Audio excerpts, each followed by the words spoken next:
வரும் கூந்தலில் ஒளிந்து கொள்ள வரவா என் கூந்தல் தேவன் தூங்கும் பள்ளி அறையா அறையா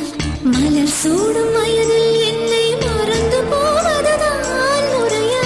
நினைக்காத நேரம் இல்லை காதல் ரதியே ரதியே உன் பெயரை சொன்னால் போதும் என்று வழிவிடும் காதல் நதியே என் சுவாசம் உன் மூச்சில் உன் வார்த்தையின் பேச்சில் 5-6 நூற்றாண்டு வாழ்வோம் என் வாழ்வே வா மலர்களே மலர்களே இது என்ன கனவா மலைகளே மலைகளே இது என்ன